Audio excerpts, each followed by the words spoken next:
결혼이 복음이다. 무슨 의미일까요? 복음 하면은 good news, 좋은 소식이다. 결혼은 기쁜 일이니까 당연히 좋은 소식이죠. 네, 그렇죠. 그래서 이제 이 청첩장 만들어서 소식을 전하려고 이렇게 줄 때 나쁜 소식으로 받아들이는 사람 없고 다 좋은 소식으로 받아들입니다. 그래서 good news, 당연히 복음이지. 물론 그런 의미에서 결혼은 좋은 소식이고 복음이 맞습니다. 결혼은 일생일대의 가장 또 중요하고 행복한 날이기 때문에 그렇습니다. 이 성경적 의미의 복음, 여러분 가스펠, 그것은 단순히 기쁘고 좋은 소식이 아니라 좀 더 구체적으로 설명을 하자면 복음은 예수 그리스도를 통하여 하나님이 인간에게 주시는 복된 소식, 복된 계시를 말하는 것입니다. 미국의 복음주의 신학자인 존 파이프 목사님께서 결혼을 이렇게 정의했어요. 영원한 것을 보여주는 일시적인 결혼이다. 결혼이라는 것이 일시적인 것이지만 영원한 것을 나타내고 있다라고 말하는 것입니다. 따라서 결혼이 복음이다라는 것은 결혼을 통해 하나님의 뜻을 계시한다라는 의미를 담고 있다는 것입니다. 오늘 본문 말씀 32절을 한 번 더 한번 읽어봤으면 좋겠습니다. 네, 32절 준비됐습니까? 네. 성경책 있는 분들은 이렇게 펼쳐가지고 좀 읽으셔도 좋을 것 같습니다. 제가 읽어드리겠습니다. 이 비밀이 크도다. 나는 그리스도와 교회에 대하여 말하노라. 자, 이 비밀은 무엇을 가리키고 있습니까? 바로 앞에 31절을 말하는 것인데, 이 말씀은 하나님께서 최초의 인류를 만드시고 결혼에 관해서 처음으로 말씀하신 우리 창세기 2장 24절의 말씀을 그대로 인용하여 쓴 말씀이죠. 창세기 2장 24절. 창세기 2장 24절을 한번 함께 읽겠습니다. 시작. 이러므로 남자가 부모를 떠나 그의 아내와 합하여 둘이 한 몸을 이룰지로다. 아멘. 자, 똑같은 말씀이죠. 정리해 보면 지금 에베소서를 쓰고 있는 바울은 남자와 여자의 연합, 즉 결혼에 관해서 말씀을 선포한 후에 이 비밀이 크도다 라고 얘기했습니다. 결혼에 대한 비밀이 있다. 네, 우리 어른만 알고 애들은 모르는 그런 비밀일까요? 결혼은 단순히 이 사랑하는 이 청춘 남녀가 만나서 그냥 같이 살아가는 것, 그런 것 아닙니까? 그냥 좋아서 같이 살고 자식도 낳고 그런 것 아닙니까? 그런 건 줄 알았는데 이 결혼이라는 것 속에 하나님에 대한 비밀이 담겨 있다는 것을 우리가 알 수가 있습니다. 혹시 슬라이드가 준비가 되는지 모르겠습니다만, 네, 두 번째 슬라이드. 네. 할렐루야. 네, 첫 번째 슬라이드가 그냥 지나갔죠? 네, 첫 번째 슬라이드 안 봐서 아쉽지만, 자, 그렇습니다. 취업 포털 인크루트 알바콜이 2020년 5월에 진행한 이 결혼 가치관 설문조사입니다. 성인 미혼 남녀 568명이 참여했다고 합니다. 그래서 이 충격적인 또 조사가 나왔는데, 미혼자들에게 결혼은 필수인지 선택인지에 대해서 물어봤다고 해요. 그 결과 놀라지 마십시오. 결혼이 필수다라고 하는 사람은 15%밖에 없고 결혼은 그냥 선택이다라고 하는 사람이 85%. 여기서 한번 조사해 보면 어떻게 될지 궁금한데요. 압도적으로 결혼은 선택이다. 해도 되고 안 해도 되고 필요하면 하고 안 필요하면 안 하고 라고 생각한다는 것입니다. 남자는 72%, 여자가 훨씬 더 높게 나왔다고 합니다. 92%. 우리 청년 아름다운 여성분들 그런 분들 없으시죠? 네, 여자가 92%. 그리고 또 결혼을 포기하는 이른바 비혼주의 응답자가 30%나 나왔다고 합니다. 결혼 포기자. 그러니까 결혼을 포기했다기보다 나는 결혼을 안 한다라는 입장이죠. 네, 안 한다. 비혼.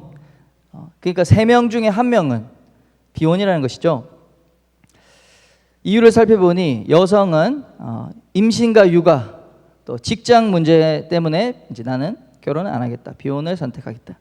남성의 경우는 조금 더 경제적인 이유입니다. 결혼 자금, 또 내 집 마련, 이런 이유로 이런 것이 어렵기 때문에 비혼을 선택하겠다.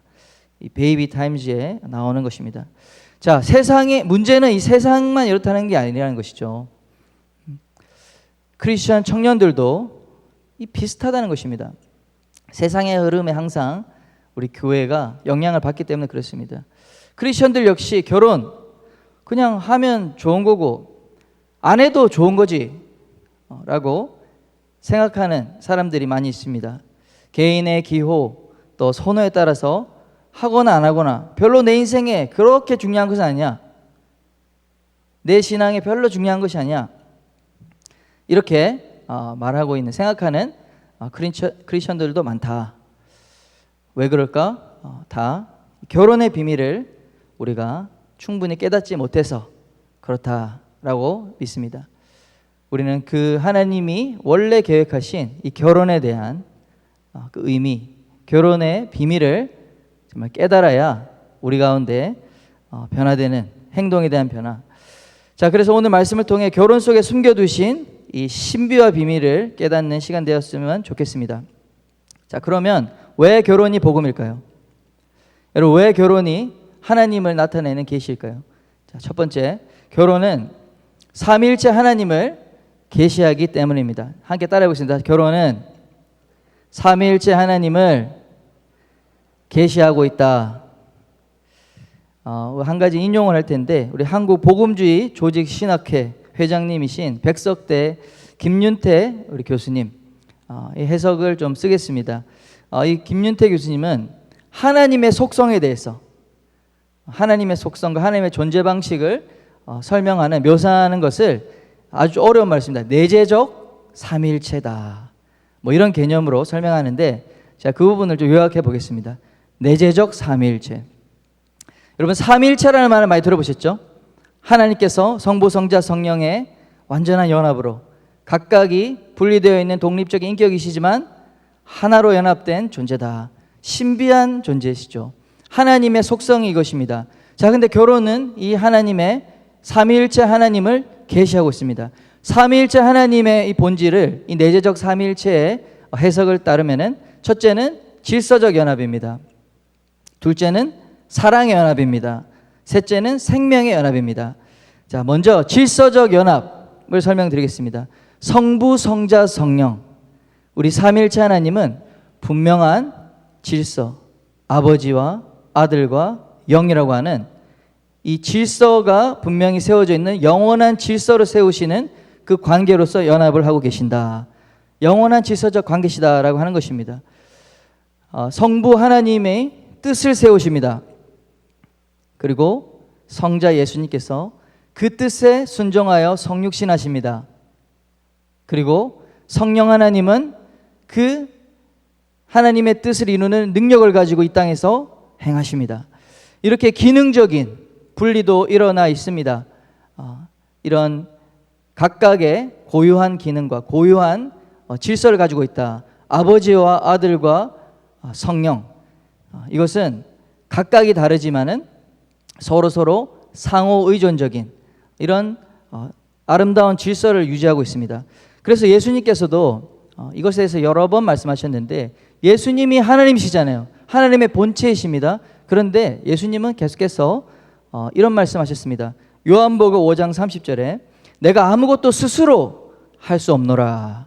듣는 대로 심판하노니 나는 나의 뜻대로 하려 하지 않고 나를 보내신 이의 뜻대로 하려 함으로 내 심판은 의로우니라. 자, 예수님께서도 스스로 하지 않는다. 나는 내 뜻대로 행하지 않는다. 그러면은 누구의 뜻대로 행한다는 뜻입니까? 하늘에 계신 아버지의 뜻. 여러분, 그렇죠? 이것이 예수님이 나타내 주시는 이 질서. 예수님조차도, 하나님이신 예수님조차도 이 질서적인 하나님의 삼위일체의 질서 속에 들어가 있다는 것입니다. 이 질서 가운데 관계가 형성되는 것이죠. 삼위일체 하나님은 이러한 질서 안에 연합을 이루시고 계십니다. 자, 그러므로 이 하나님이 창조하신 이 세상, 하나님의 창조에는 이 하나님의 이 속성인 질서라고 하는 것이 투영이 되어 있어요. 창조된 세상은 그렇게 하나님을 반영하고 있습니다. 자, 보십시오. 빛이 있으면 어둠이 있어요. 질서죠. 낮이 있으면 밤이 있습니다. 해가 있으면 달이 있습니다. 하늘이 있으면 땅이 있어요. 이렇게 하나님의 이 속성과 본질이, 질서라고 하는 그 본질이 이 세상 가운데 나타나고 있는 것입니다. 마찬가지로 하나님의 형상대로 누구를 만드셨습니까? 남자와 여자를 창조하시고, 결혼은 누가 합니까? 남자와 여자의 연합입니다. 남자와 여자라고 하는 결혼의 질서를 주님께서는 세우신 것입니다. 자, 남자와 여자, 여자와 남자라고 하는 이 이성 간의 질서를 하나님은 세우셨죠. 남자와 남자, 여자와 여자라고 하는 것은 질서에 어긋나는 것이죠.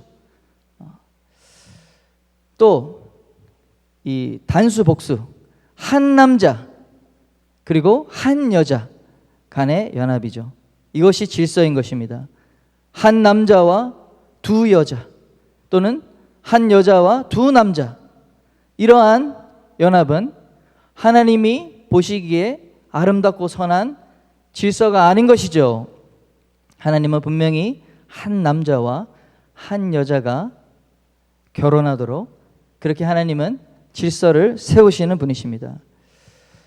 또한 이 결혼 안에는 하나님 창조하신 이 남편과 아내, 결혼은 남편과 아내의 질서 가운데 있는 것이죠. 그래서 돕는 배필로 하와를 아담에게 주었습니다. 돕는 배필이다. A fit helper. 자, 돕는 배필이라고 했을 때 오늘날 이 페미니즘이 아주 만연한 세상에서 하나님을 이제 욕하죠. 왜 하나님은 여자를 남자의 돕는 배필로 만드셨습니까? 하면서 그런 하나님, 잘못된 하나님. 그게 아니죠. 여러분, 누가 도울 수 있습니까? 여러분, 돕는 배필이라는 것은 열등하다는 뜻이 결코 아닙니다. 우리 시편 54편 4절에 하나님은 나를 돕는 이시며, 여러분, 하나님이 우리를 돕는 자이십니다. 여러분 믿으십니까? 우리 돕는 사람은 열등한 사람이 아닙니다. 그러므로 하나님께서 남편과 아내라고 하는 이 질서를 주셨을 때 여성을 남편의 돕는 배필이다.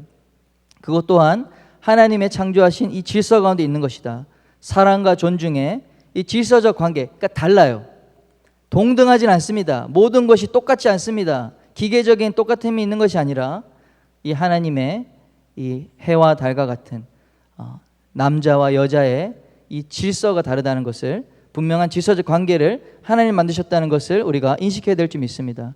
그 남편과 아내의 관계는 아내가 남편에게 순종하고 따르고, 또 남편은 그 아내를 위해서 생명을 다해서 양육하고 보호해주는, 생명을 다해서 사랑하고 헌신해주는 그 질서를 주님께서는 세워주셨습니다.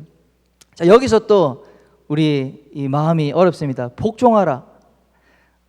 이곳에 아내된 분들 많이 없지만, 뒤에 우리 와이프가 있지만 할렐루야. 자, 복종하라. 자, 복종하라 해서도 왜 복종해야 되냐? 라는 이제 생각이 들죠. 그런데 놀랍게도 이 복종, 순종이라는 것은 바로 예수 그리스도가 가지고 계신 성품이십니다.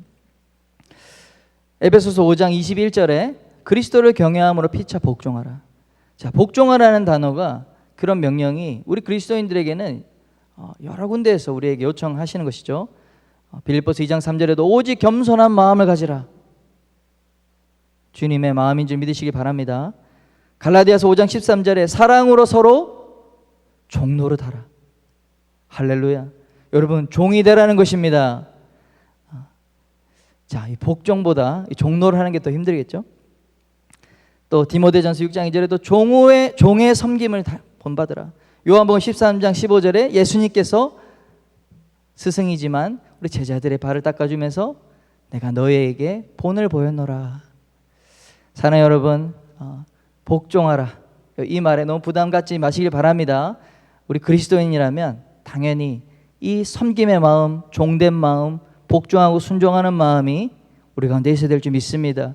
예수님이 바로 그 마음을 품고 우리 하나님 아버지의 뜻을 순종하여 복종하여 성육신하시고 이 땅에서 십자가의 고난을 겪으시고 우리를 위해 놀라운 주님의 구원의 역사를 이루신 분이시기 때문에 그렇습니다. 두 번째로 질서연합에서 두 번째로 사랑의 연합입니다. 우리 삼위일체, 내재적 삼위일체는 바로 사랑의 연합을 가지고 있죠. 하나님의 속성은 한마디로 얘기해서 사랑입니다. 성부, 성자, 성령은 사랑의 교제와 사귐의 연합으로 이루어지고 있습니다. 요한일서 4장 7절 말씀에 사랑하는 자들아 우리가 서로 사랑하자.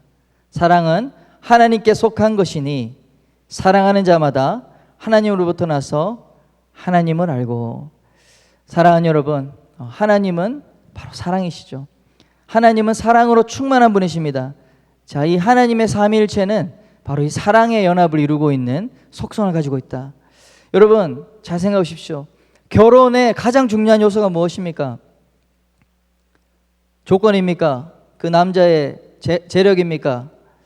그 여자의 아름다운 미모입니까? 무엇이 가장 중요하죠?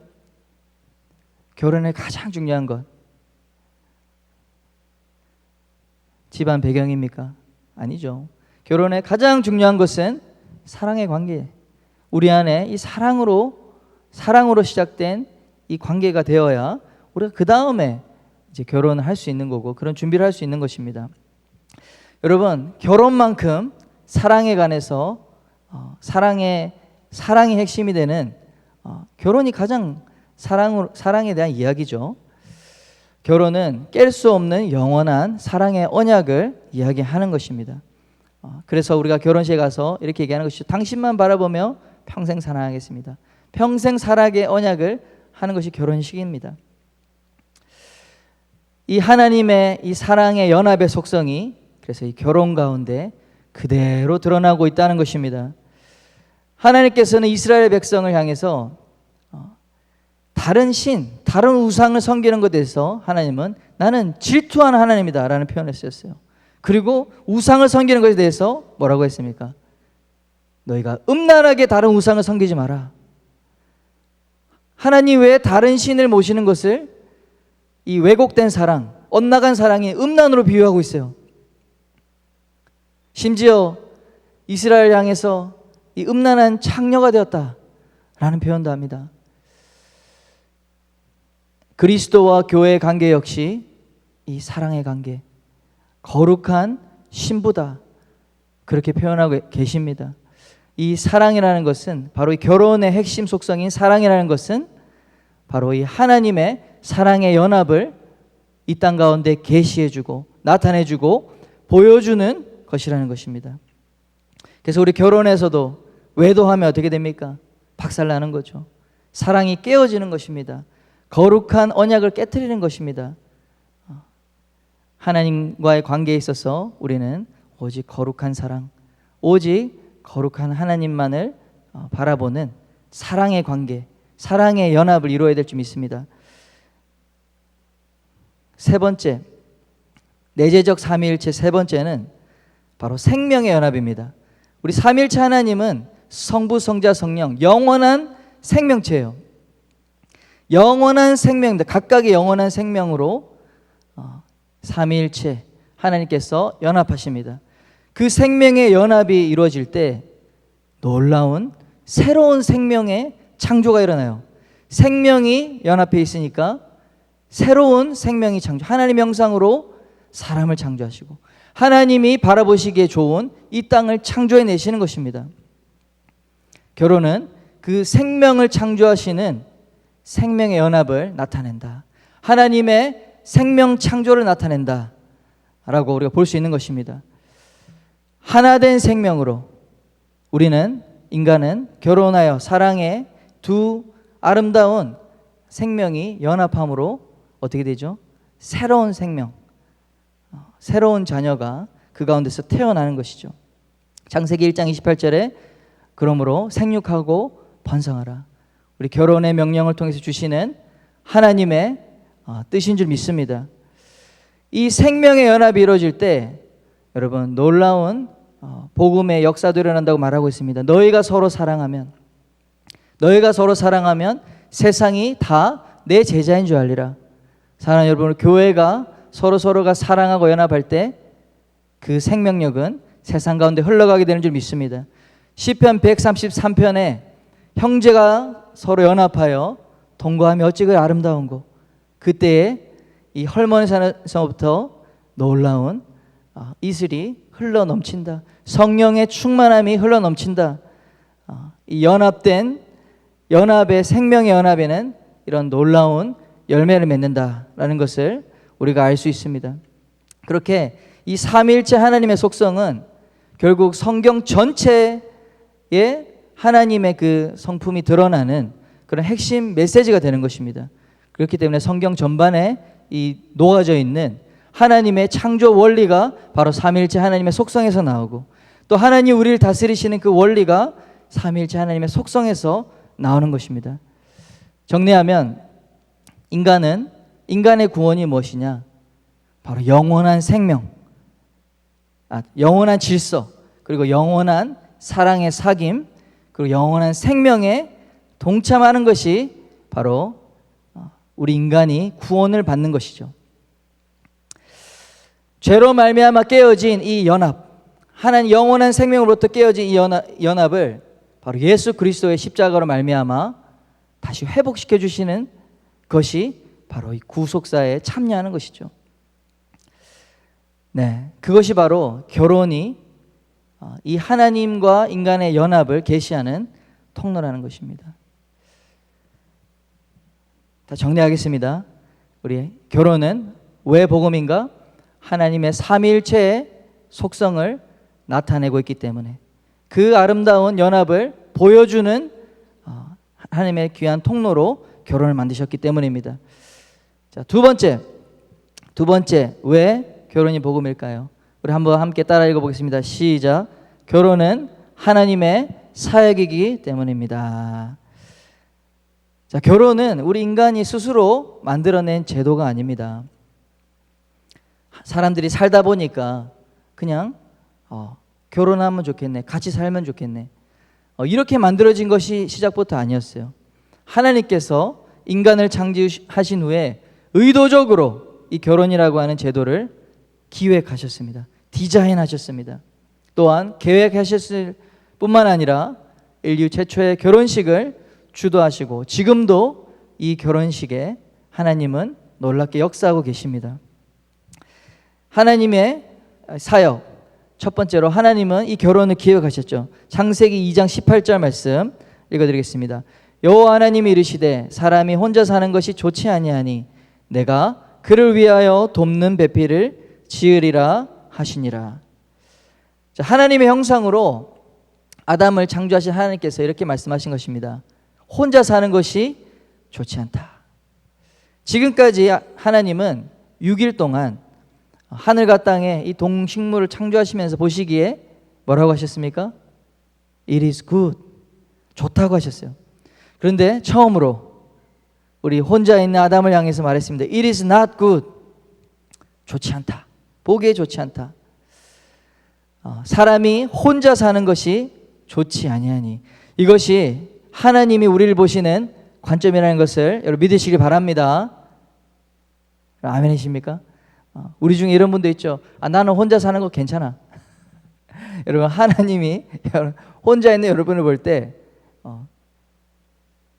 좋지 않다. 여러분 믿으시기 바랍니다. 그런데 물론 예외적인 경우도 있습니다. 예외적으로 독신의 은사를 받은 분, 우리 주님의 영광을 위해서 독신의 은사를 받은 분 소수가 있습니다. 이제 그런 분들은 예외지만 대다수 일반적인 사람들 향한 하나님의 뜻은 혼자 사는 것은 좋지 않다는 것입니다. 좋지 않다는 것은 이 좋음에 이르지 못하는 어떤 결핍이 있다는 것입니다. 자, 주님께서 이 말씀을 하신 이후에 일을 이제 시작하십니다. 어떤 일을 하시느냐?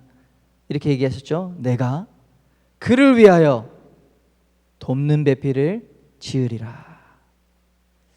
여러분, 이 말씀이 여러분 가운데 믿음으로 받으시는 여러분들 있길 바랍니다. 자, 여기서 중요한 것, 아담을 위한 배우자가 준비되고 있는데 누가 준비한다 말하고 있습니까? 주어가 누구냐 이 말입니다. 누가 아담의 배우자 돕는 배필을 준비하고 계십니까? 여기서 내가는 누굽니까? 그 하나님 자신이시죠. 하나님이 저와 여러분을 위해서 여러분의 이 배우자를 준비해 주셨고 또 준비해 주시는 줄 믿음으로 받으시길 바랍니다. 네, 아멘 소리가 작아서 여러분 중요한 거잖아요. 네, 여러분 믿음이 중요해요. 믿음으로 취하는 자가 하나님의 복을 누리는 것입니다. 자, 그런데 갑자기 하나님께서 이렇게 얘기하신 다음에 바로 이 배우자 하와를 만드신 것이 아니라 갑자기 흙으로 들짐승과 새를 창조하세요. 19절입니다. 한번 읽어보겠습니다. 시작. 여호와 하나님이 흙으로 각종 들짐승과 공중의 각종 새를 지으시고 아담이 무엇이라고 부르나 보시려고 그것들을 그에게로 이끌어 가시니 아담이 각 생물을 부르는 것이 곧 그 이름이 되었더라. 아니, 돕는 배필을 안 만드시고 왜 들짐승과 새를 만들었을까요? 여러분 질문이 나오지 않습니까? 갑자기 뜬금없잖아요. 여기에 이유가 있습니다. 여기 비밀이 있습니다. 아담이 들짐승과 새들을 이렇게 막 이제 하나님 창조하셔서 돌아다니는 거죠. 그러니까 아담이 가만히 있다가 그 들짐승을 관찰하게 돼요. 하늘에 나는 새를 관찰하게 됩니다. 그리고 잘 관찰하다가 보다가 이름을 지어줍니다. 목이 기네. 넌 기린이야. 너는 뚱뚱하네. 넌 돼지야. 그렇게 이제 이름을 하나씩 다 붙여주죠. 그런데 그 하나님께서 아담이 그 이름을 붙여주는 것을 보고 계셨다라고 말씀하고 있습니다. 여기서 아담이 무엇을 느꼈을까요? 자연스럽게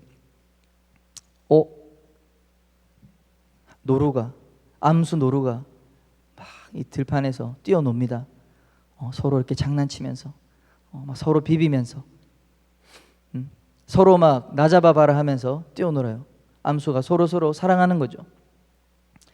또 이렇게 탁 앉아 있는데 나무에 암수 한 쌍이 탁 깃들어서 지저귀면서 같이 합창을 합니다. 막 노래를 해요. 아름답게. 그리고 서로 막 노는 거죠. 장난치면서 서로 사랑하고 막 새가 이렇게 입맞춤도 하고 그러잖아요. 이제 그런 모습을 우연히 보는 거예요. 그러니까 아담이 갑자기 이런 생각이 듭니다. 쟤들은 왜 쌍이 있네? 쟤들은 서로 사랑하는 이 짝짝이 노네. 근데 나는 왜 혼자일까? 여기서 자연스럽게 아담이 자기가 혼자라는 사실을 이제 깨닫게 되는 것이죠. 그 전에는 아담이 인류 최초에 혼자 있었잖아요. 당연하잖아요. 모든 것이 당연합니다. 그리고 그런 것을 인식할 수 없었어요. 외롭다는 것도 인식할 수 없고 어떤 결핍되었다는 것을 느낄 수 없는 인지적인 상황, 이제 그런 것이 아예 안 되는 거죠. 보지 못했기 때문에, 알지 못했기 때문에. 그런데 하나님은 먼저 보시고 혼자 있는 것이 좋지 않다라고 먼저 보신 다음에 이 짐승들, 들짐승과 새를 만들어 주셔서 아담이 스스로 그것을 느끼게 만들어 주시는 거예요. 아무런 사회적 관계가 없는 인류 최초의 아담 혼자 있을 때 이 동물들의 사회적 관계를 보면서 자신이 결핍되었다는 것을, 돕는 배필이 필요하다는 것을 인식하도록 만드신 것입니다. 그러면서 외로운 거죠. 나의 반쪽은 어디 있을까? 나의 짝꿍은 어디 있는지 자연스럽게는 갈망이 생기는 거예요. 사랑하는 여러분, 우리 가운데 이 갈망, 외로움, 이러한 감정들은 하나님 우리에게 주신 것입니다. 그러한 마음이 있으니까 여러분 자연스럽게 우리 배우자를 찾는 것이고, 그것은 너무너무나 건강하고 성경적이고 또 하나님 우리에게 그것을 주신 마음이에요. 자, 그때 이제 주님께서 그 마음을 예비시킨 다음에 어떻게 하셨습니까? 하나님의 일을 또 시작하십니다. 자, 두 번째로 하나님이 배우자를 이끌어 오셨습니다. 22절 말씀 읽어볼까요? 22절 말씀 함께 읽어보겠습니다. 여호와 하나님이 아담에게서 취하신 그 갈빗대로 여자를 만드시고 그를 아담에게로 이끌어 오시니. 하나님은 아담의 그 상태, 내가 외롭구나, 나의 이제 배우자가 어디 있을까, 나의 짝꿍은 어디 있을까라는 이제 생각이 인식이 이제 된 이후에 필요를 느끼게 한 이후에 주님께서는 이제 잠을 재우십니다. 그리고 아담의 신체의 일부인 갈빗뼈를 사용해서 또 다른 사람을 창조하셨어요. 바로 여자입니다. 그리고 그 배우자를 아담에게로 이끌어 오시니. 여러분, 결혼식 할 때 어떻게 되죠? 남자가 먼저 입장해 있고 신랑 입장한 다음에 두 번째로 신부가 입장합니다. 그렇죠? 신부는 어떻게 입장합니까? 지금까지 키워준 아버지께서 그 딸의 손을 잡고 신랑에게로 이렇게 가서 이제 신랑에게 인계를 해주지 않습니까? 마찬가지예요. 지금 이 하와를 만드신 하나님 아버지께서 손을 붙들고, 하와의 손을 붙들고 지금 아담에게로 와주신 것입니다. 마치 결혼식에 입장하는 아버지가 딸을 붙들고 가는 것처럼 하나님께서 그렇게 인도해 주신 것입니다. 하나님이 지금 이 모든 것을 하나님의 의지로 결혼을 하고 계신 거예요. 결혼이라는 것을 지금 만들어주고 계신 거예요. 그리고 24절입니다. 24절 함께 읽어보겠습니다. 시작. 이러므로 남자가 부모를 떠나 그의 아내와 합하여 둘이 한 몸을 이룰지로다. 자, 또 놀라운 신비가 여기 있습니다. 하나님께서 이 남자와 여자를 연합하게 하신다는 것입니다. 한 몸을 이룬다고 했는데요. 자, 보십시오. 자신의 몸에서 나온 여자, 자신의 몸에서 나왔습니다. 그런데 나오고 나니까 분리된, 독립된 여자라고 하는 인격체가 되었습니다. 그런데 다시 이 남자와 여자가 한 몸의 연합을 또 이루는 겁니다. 둘이 한 몸이 될지라. 둘이 한 몸을 이룰지로다. 자, 처음으로 돌아가서 우리 내재적 삼위일체 하나님의 속성을 제가 나타낸다고 했죠. 성부 하나님은 성자를 낳으셨어요. 그리고 성령 하나님은 성부와 성자로부터 나오셨습니다. 그렇게 우리가 신학적으로 이야기를 하는데,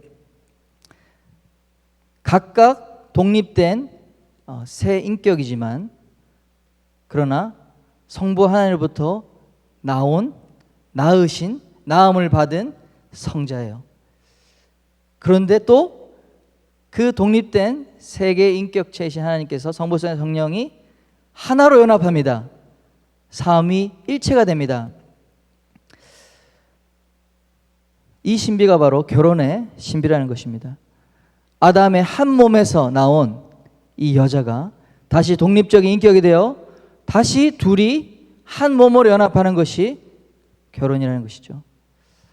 결혼은 이 하나님의 내재적 삼위일체를 정확하게 표현하고 나타내는 우리 인간 버전의, 하나님 이것을 왜 주셨냐? 하나님의 삼위일체를 이해하도록, 또한 하나님의 그 삼위일체적 속성이 그대로 투영하여 이 땅에 우리 인간을, 인간이라고 하는 가정이라는 것을, 결혼이라는 것을 만드신 것입니다. 이 연합에 대해서 예수님께서 마가복음 10장 8절 9절에 또 다시 얘기하십니다. 우리 한번 읽어보겠습니다. 마가복음 10장 8절 9절입니다. 함께 읽겠습니다. 시작. 그 둘이 한 몸이 될지니라. 이러한즉 이제 둘이 아니요 한 몸이니, 그러므로 하나님이 짝지어 주신 것을 사람이 나누지 못할지니라 하시더라. 아멘. 자, 여기서 누가 부부를 하나 되게 하셨다고 말하고 있습니까? 우리 인간이 서로 사랑해서 좋아서 계약적으로 결혼하고, 또 마음에 안 들면 우리 계약 해지합시다 서명하고 헤어지고. 오늘날 세태가 다 인간 중심, 자기 중심의 계약적 관계로 그렇게 결혼이라는 것을 변질시켜 버렸어요. 그런데 이 말씀에, 예수님의 말씀에 누가 부부를 하나 되게 했다고 말하고 있습니까?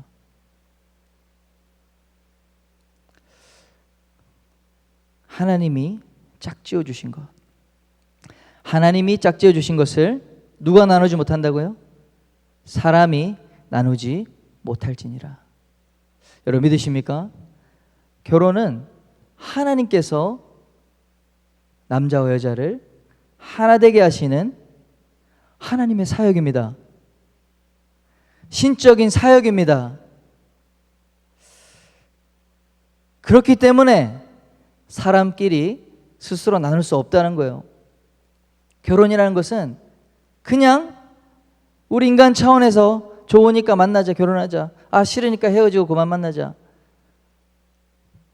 그게 아니라 하나님께서 하나 되게 하신 연합이다. 하나님이 주도하시는 연합이다. 하나님이 인을 치신 영원한 언약이다라는 것입니다. 결혼에 대해서 사실은 성경 전체로 이야기하고 있어요. 여러분, 이 세상을 한번 보십시오. 세상의 모든 이야기들, 세상의 드라마들, 영화들, 소설들, 여러분 모든 것이 사랑 이야기 아닙니까? 사랑 이야기 또는 왜곡된 사랑 이야기. 뉴스에서 일어난 것들 다 보면은 사랑 이야기 조금, 파괴된 사랑 이야기 많이. 성경도 마찬가지예요. 하나님은 처음부터 끝까지 그분 자신이 이 사랑의 본질을 가지고 계시고 사랑의 연합을 하고 계시고, 또 우리에게 얘기하십니다. 너는 내 마음과 뜻과 힘을 다하여 주 너의 하나님을 사랑하라. 그리고 말씀하십니다. 내가 너를 사랑하였다. 너희가 나를 떠나고 배신하였어도 나는 너를 사랑하였다. 하나님이, 여호와 하나님이 이스라엘을 향한 변함없는 그런 마음인 것이죠. 또 그리스도께서 이 땅의 교회를 향해서 너는 나의 사랑받는 신부다, 사랑받는 아들이다, 딸이다.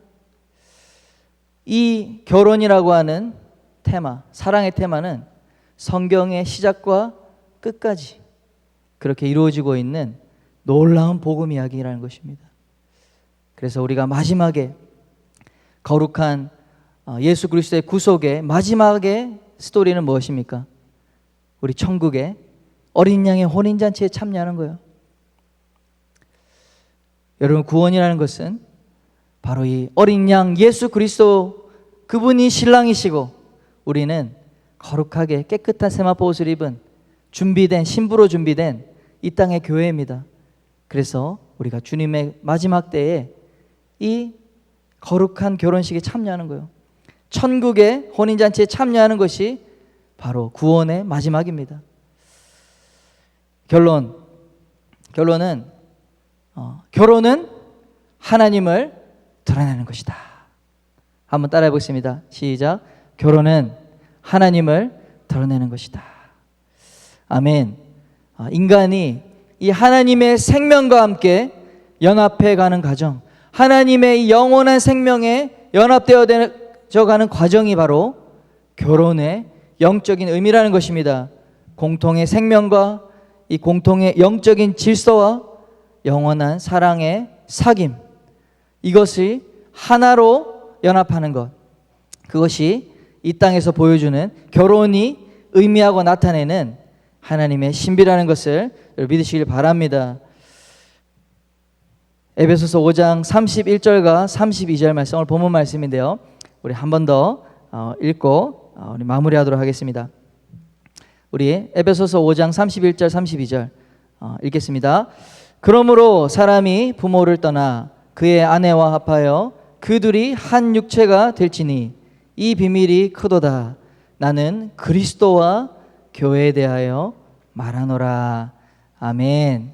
사랑하는 여러분, 이 사람이 부모를 떠나 그 아내와 합하여 둘이 한 육체가 되는 이 결혼 이야기는 바로 그리스도와 교회, 그리스도와 저와 여러분, 이 연합하는 그 비유라는 것을 지금 이 말씀을 통해서 이야기하고 있는 것입니다. 사랑하는 여러분, 결혼이 곧 그러므로 복음의 메시지가 되는 것입니다. 이 땅의 결혼이 하나님을 증거하고 나타내는 놀라운 계시라는 사실을 우리 그리스도인들이 기억해야 될 줄 믿습니다. 자, 이렇게 이제 했는데 나는 그래도 결혼보다는 혼자 있는 게 좋습니다. 나는 혼자 살겠습니다 하시는 분 있습니까? 하고 싶으면 하고 안 하고 싶으면 안 하고. 여러분, 이 결혼이라는 것은 하나님이 우리에게 주신 놀라운 축복이에요. 이 축복을 꼭 누리시길 바랍니다. 내가 능력이 안 되기 때문에, 내가 상황이 안 되기 때문에 결혼을 포기하라는 것은, 그것은 세상이 주는 속임수라는 사실을 여러분 기억하십시오.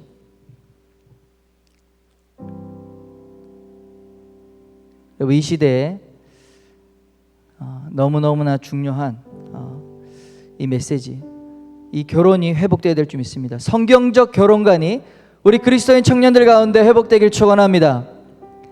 우리 하나님을 나타내는 이 결혼에 대한 비전, 가정에 대한 비전으로 충만하게 되길 축원합니다. 아멘. 그런데 세상은 지금 무엇을 하고 있습니까? 이 결혼이라는 것을, 하나님을 나타내는 거룩한 복음인 결혼을 파괴시키려고 하고 있잖아요. 여러분이 매일매일 바라보고 있는 인터넷에 나오는 그 모든 것들, 드라마, 영화, 웹툰, 모든 세상의 이야기들을 보십시오. 정반대로 얘기하고 있는 것이죠.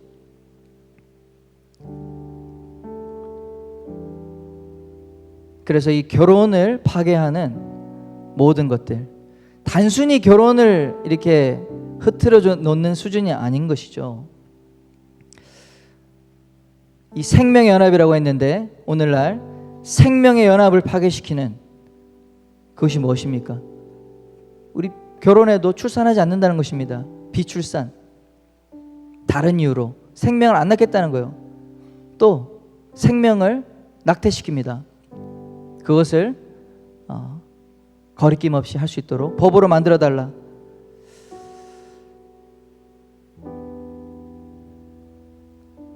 또 남녀 이 질서가 있죠. 질서적 연합, 이것을 파괴시키는 것이 무엇입니까? 남자와 여자, 여자와 남자, 이 관계의 질서를 파괴하는 것이 동성 간의 결혼, 동성 간의 사랑 아닙니까? 여러분, 이것이 합법화되고 이것을 이제 강제하게 되는 이 차별금지법 같은 것이 통과되면 아주 이 결혼이라고 하는 하나님 만드신 제도가 정면으로 찢어지게 되는 것입니다. 사랑의 연합, 섬김과 사귐의 사랑의 연합이 정반대로 여자는 남자에 대해서 분노하게 만들고, 남자는 여자에 대해서 억압하고 지배하게 만들고,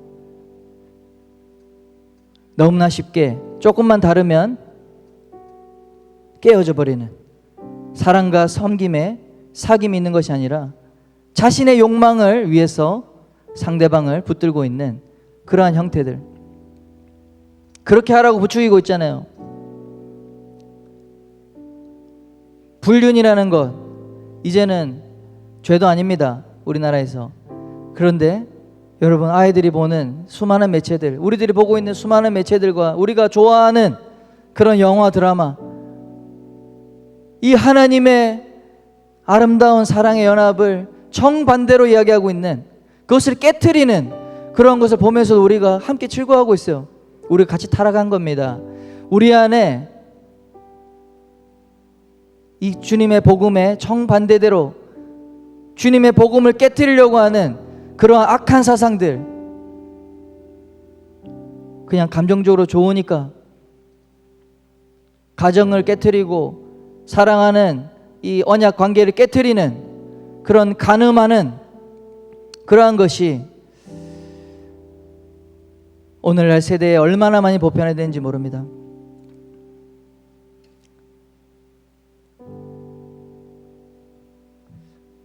이것이 우리가 싸워야 될 영적 전쟁이라는 것입니다.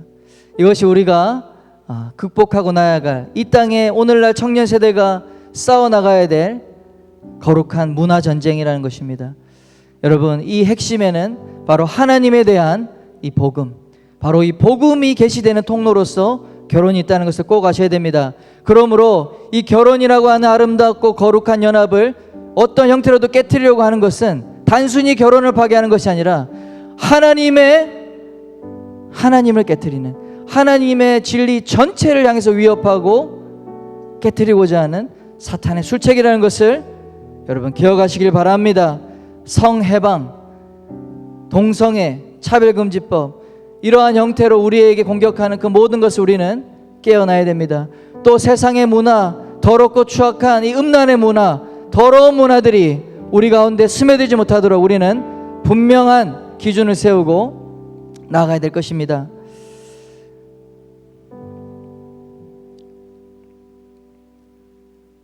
우리 그렇게 이 시대에 아름다운 하나님의 연합인 결혼, 사랑과 질서와 생명의 연합으로 우리가 정말 이 땅 가운데 주님을 드러내는 그러한 귀한 청년들, 청년람 되시기를 다 예수님의 이름으로 축원합니다.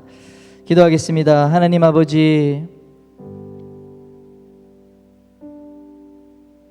패역하고 음란한 세대에 주님 하나님을 나타내는 이 거룩한 결혼, 아버지, 우리가 그 하나님의 원래 계획하신 그 비밀을 우리가 깨닫는 저희들 되게 하여 주옵소서. 주님, 이곳에 한 명도 빠짐없이 그 하나님의 선하시고 기뻐하시는 하나님이 계획하신 그 결혼의 그 축복의 자리로 나아갈 수 있도록 주여 도와 주옵소서. 하나님이 주도하시는, 하나님이 이끄시는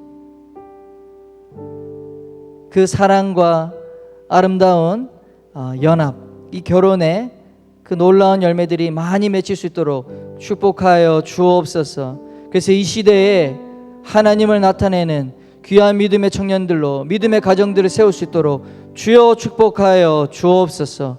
감사드리며 예수님의 이름으로 기도했습니다. 아멘.